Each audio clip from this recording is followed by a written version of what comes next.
Kini ang akong suliran. Mga minugbong duwa nga matapos lang sa usag kahugna. Mga kinutlo ikas mga suwat sa nga malnating paminaw.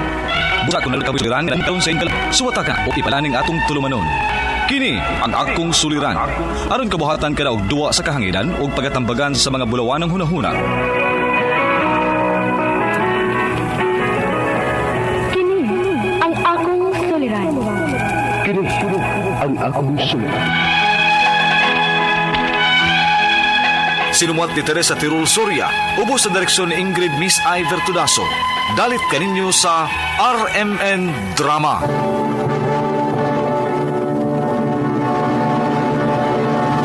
Recorded by X Thunder Gaming.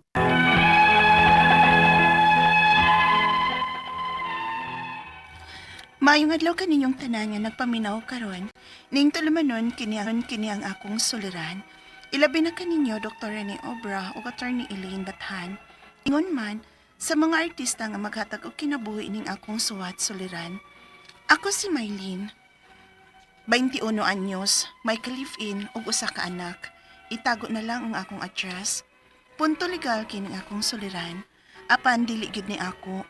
Sa ako kining uyuan nga usa ka purok chairman nga napriso bisag dili siyang nakahimo og sa. Ug ang pagkamatay sa kong ikagaw, kabahin gihapon sa maong panghitabo. Aron inyong hisabtan, ingon inyang mga panghitabo.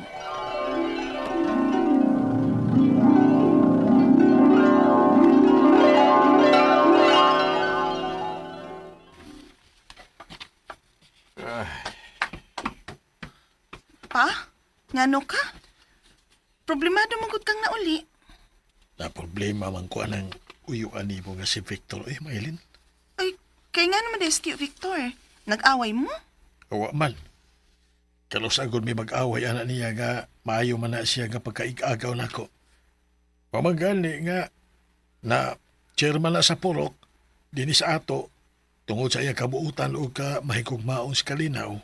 Oo niya. Unsa man imong problemang tiyo, ha? Kanangila pa nagkontra sa atong silingan nga si Oscar. Ha? Aw, sinoy Oscar de iyang kontra? Ngano naman sab? Abusado mangugay na si Oscar sa ubantang mga silingan. Maula nga naidaghang kontra. Kay isog ba o kay purok chairman man ang imong uyuan, maugi mo husay sa matag gubot nga may tabo nga ma-involve ng atong silingan. Maula ba siya hinuya kontrahon si Victor? Mao ba pa? Malituhon sa bitaw nas noy Oscar, uy. Hasta sa niyang asawa ay, sinang Maribel. Paris, gina silang duha, mga baon kaayo. Usa ron? Mura sinang Maribel man nun pa. Tala magsusita sa itong silingan.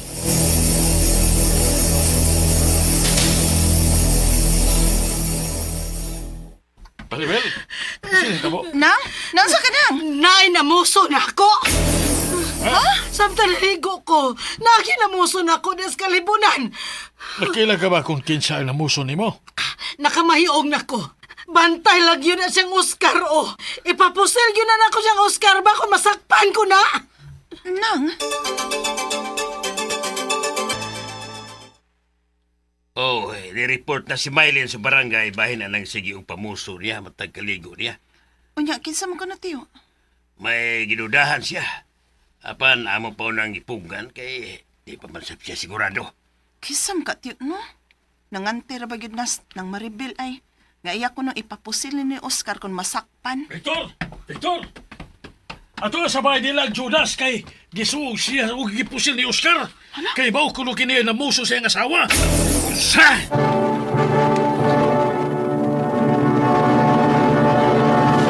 Recorded by X Thunder Gaming.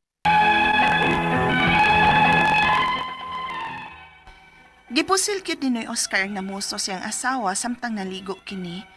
Daling mi atong akong uyuan nga si Tio Victor kay siya lagi ang among purok chairman. Moadto pa gani untang akong papa pero akong gipugngan kay basig maapil pa siya sa kagubot. Unya, Unsa na magkahangay tabo dito sa ilang Judas? Atol ka na ako imong uyuan, no? ha? Kay kontra na ba to silang Oscar? Ay nalang lagi pa, uy. Patuo, good. Pasag dis Tio Victor nga mohimo siyang trabaho. Pinusilay baya na. Nya moadto ka? Ay, si Victor manggulang akong ikabalakan. Kaya ra lagi tong tiyo dito. Siya rugoy makatabang nilang pulis. Sila na'y pasulbara anak pa, uy. Elaine! Elaine! Apapan mo! Sharon? Sila, Sharon? Ikaw pa, man pa. Ikaw may kipangita ay. Dali, atong gawas, oh. Unsa, Ricky? Mao ni Noy. Yadto sa nahitabuan sa krimen ang isuon ni Judas. Og diya iya nakita nga patay na si Judas. Og wala diya si Oscar nga mao nagpusil ni Judas. Sila si Victor ug ang igagaw ni mong si Janly ang ipadakop. Tano sila may gipadakop? Kaya sila ba lang dito sa nahitabuan? Sila ang ipadakop. Ito na eh. Kidala sila sa pisuan. Kinuo ko. Awa pa. Kuno pa ka mo patuon ako, idi apil unta ka. Dili mahimo. At tuon taon niya sila si Victor ug Janly sa prisuhan.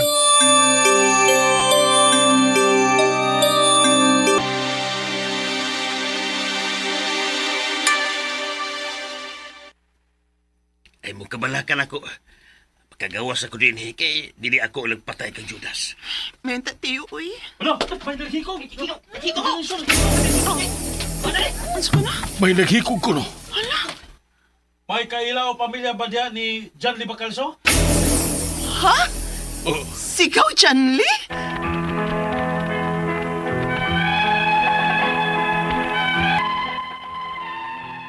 Hiko kang akong igagaw sa prisuhan tungod sa maong panghitabo.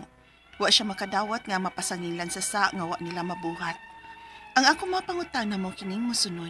Unang pangutana, pwede ba di ay nga maprisong akong uyuan nga usa ka porok chairman nga igo ra manunta siyang nagsusi sa nahitabong pinusilay sa among lugar?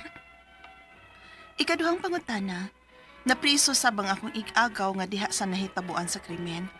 Og naghikog ra ba sa prisuhan kay dili makadawat sa maong pasagil. May sabotahe ka nga nahitabo sa prisuhan? May tulubagon ba ang mga pulis ini? Ikatulong pangutana, napriso na karon ang among silingan nga tinuod nga nagpusil o giangkon niya ang salaod nga way labot ang akong uyuan. Pero nganong wa pa man makagawas ang akong uyuan hangtod ron? Ikaupat o katapusan, nagbayad ng akong uyuan sa complainant aron i-withdraw ang kaso bisan wa siya isa. Pwede ba di ay ni? Nagpabayad na sa bug-usab. Miabot ng 30K ang ilang nabayad. Apan wa pa gyud makagawas. Unsa may among buhaton? Palihog, tabangi og tambagi ko, kini ang akong soliran, Malin. Mayong adlaw mga suking tigpaminaw kini si Attorney Elaine Bathan ug ako karong adlaw ang muhatag ninyo og tambag, tubag, solusyon, kalinawan sa inyong mga pangutana ug mga problema na may punto legal. Mga personal nga mga pangutanag, mga problema, unsa pa ng mga problema, mga nag-aligot-got, kanang mga di ni makapakatug ninyo, maghuot inyong dughan, magsigra mo huna-huna. Agoy, guys, ipadala na ang inyong suwat sa suliran_612@yahoo.com or sa ato ang Facebook account nga kini ang Akong Suliran official writers page. Pwede sad atong ipadala sa 3rd floor, Jose R. Martinez Building, Osmeña Boulevard, Cebu City. Lain-lain o klase-klaseng pamaagi kung saan ninyo pagpadala ang inyong mga suwat ug mga suliran diri namo. Ang importante, kompleto ang mga hinungdan, sinugdanan anang inyong mga pangutana o mga problema. No ayaw mo kaguol, okay ra gyud na, laban lang yun ta always, no? Kay di ta angay maguol sa atong mga problema, kay lumalabay ra gyud ni ang tanan, di maguol.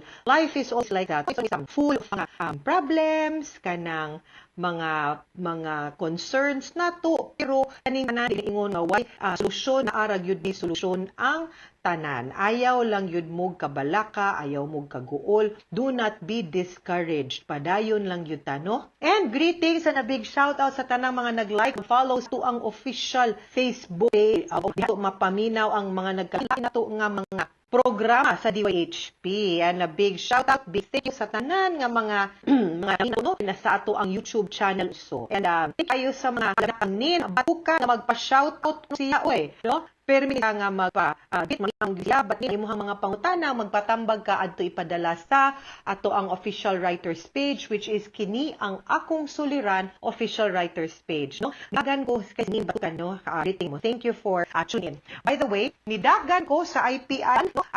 The previous successful, so congratulations IPI dagan kinagan, and in one of the parking lot dito na agay ni doon ako guys, muta na abogada ka ma'am, ingko ukuya park volunteer no na dagdag pag ko pamilya na ako agaw yeah fix awareness no yeah pinamod no sa ato ang station sa nagtrabaho, but thank you kayo for sa imo kong giduol no, imuha ko nagpaila-ila ka na ko kay usahay guys, di medyo ko kibaw kasi mga naminaw nato no, kasi ato mga sukinting pinaw, but man dito sa Facebook, ang Facebook account, official page nako is Attorney Elaine Tantenco Bathan, and my personal page is Elaine Tantenco Bathan. Please like and follow, labi na sa mga legal nga mga advice concerning mga issues, pwede adto mo makalike ug follow sa Attorney Elaine Tantenco Bathan nga Facebook page. But for my personal nga mga activities, sa mga ipangbuhat-buhat in life to get updated, please like and follow my Facebook, Elaine Tantenco Bathan. Thank you ka, hiduol ka. And thank you most all imong paminaw also ug pasubay sa ang programa. As in all our other listeners, sipa gyud kaayo ta. Now, ang atong sender si Maylene. Si Maylene wani ni iyahang address gipadalang ni sa Kini ang Akong Suliran official writers page nato. Dili iyaha ang iyahang ipangutana nga problema sa iyahang uyuan nga purok chairman kay napriso. Matuan nila unsay tawag nimo ani, gibutang-butangan lang kuno to siya no, ug pero di gyud siya ang nibuhat ato no, according sa iyaha ug sa iyahang saysay tungod ra ato murag sinoy Oscar no, ang namusil sa katong namuso sa iyahang asawa unya. Lain man hinuon no ang natungnan unya ang iya pong mga igagaw, ingon to dito nga naghikog ang igagaw sa prisuhan, kay wa makadawat nga sila mo'y gipasanginlan, kay wa lagi sila nagbuhat ato, you know, kanang inani ba, medyo maselan biya ang ato ang drama karon no, especially nga ni istorya siya ni hisgot siya about suicide. Suicide is a very sensitive topic and a very sensitive issue because that really dwells on the kanaganing unsay naa sa huna-huna sa usa ka tawo, to lead into that. But naamang good tayo, it's really not the end of the road no, to those who are really depressed or undergoing something ug unsa man gani na atong giagian, no matter how heavy it may be, ang ako alang yun ani is that timan you are not alone, you can always call for help. Naay mga professionals no, either a psychiatrist, a psychologist, or even just a friend. Si Dr. Obra mauna ang iyahang expertise no, to really help you, guide you and get out of that black hole and that black shell no. Kana lang before we start sa ato ang pagtubag sa mga pangutana sa ato ang letter sender. Unang pangutana, pwede ba di ay mapriso ang akong uyuan nga usa ka purok chairman nga igo raman unta siya nagsusi sa nahitabong pinusilay sa among lugar? Now, wa manggod kaayo ni naklaro gyud og saysay based on your letter and based on the drama. Kung ang drama lang ang ako ang basihan sa mga panghitabo, moingon jud kog dili no, kay unsa may iyang gibuhat para maingon nga napriso ka. Mapriso ka, mapasanginlan ka, mapasakahan kag kaso sa pagpatay. Una, kung ikaw ang nibuhat sa maong akto sa pagpatay. Ikaduha, kung pananglitan ikay ning puwersa, nitabang ka, ikay nagsugo nga patyon, kana mapriso pug ka. Ikatulo, kung pananglitan nitabang ka no, nga imuhang gihatagan og higayon ang katong ning patay, imuhang gi-clear, gi-pave ang way, gitabangan nimo siya nga makomit or mabuhat ang akto sa pagpatay, kana pwede pod. Pero ug wa gyud na ni fall under that, kay ang categories good sa usa ka tawo para mahimong akusado is either ikaw ang principal, ikaw ang accessory, or ikaw ang accomplice no. But in that note, kung wa gyud ka, then wa di jud ka pwede unta preso or mapasakahan og kaso sa pagpatay. Ikaduhang pangutana na preso sab ang akong igagaw nga diha sa nahitabuan sa krimen ug naghikog ra ba sa prisuhan kay dili makadawat sa maong pasangil.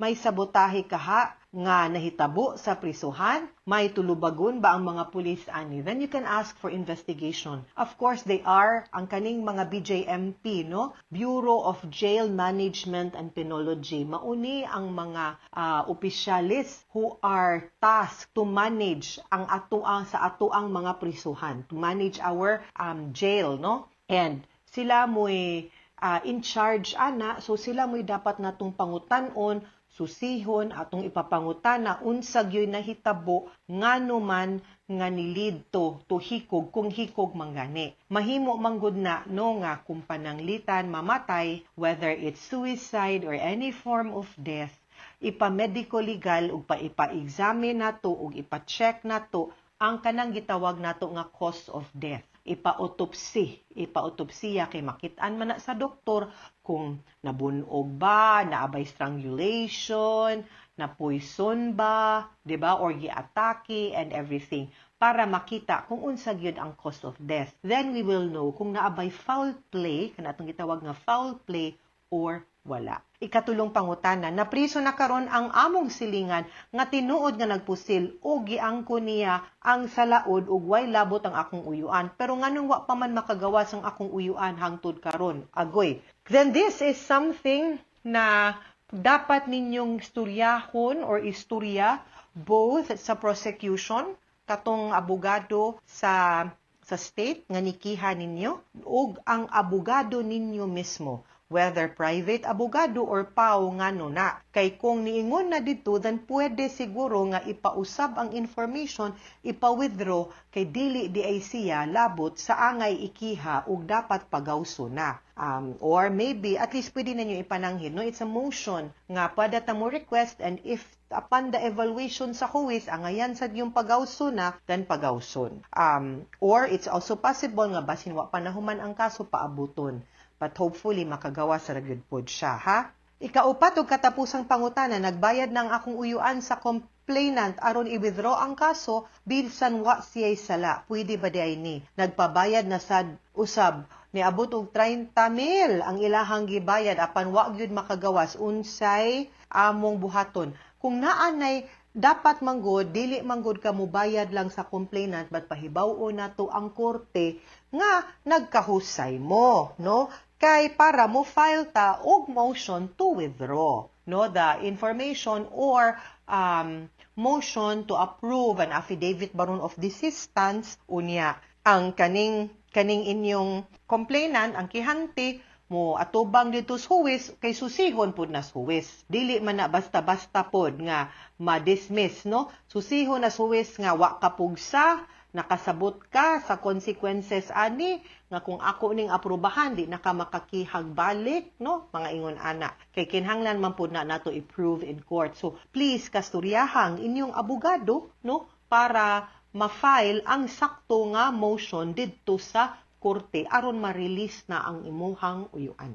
Mga suking tigpaminaw, hinaot unta nga naamoy nakutlo na pagtulunan karong adlaw. Kini si Attorney Elaine Bathan. Daghan kayong salamat sa inyong pagpaminaw sa atong tulumanon hangtod sa sunod nga sugilanon din higapon sa tuang programa kini ang akong suliran. Gikan sa RMN Production Center, Radyo Mo Nationwide. Tatak RMN, daghang salamat og maadlaw.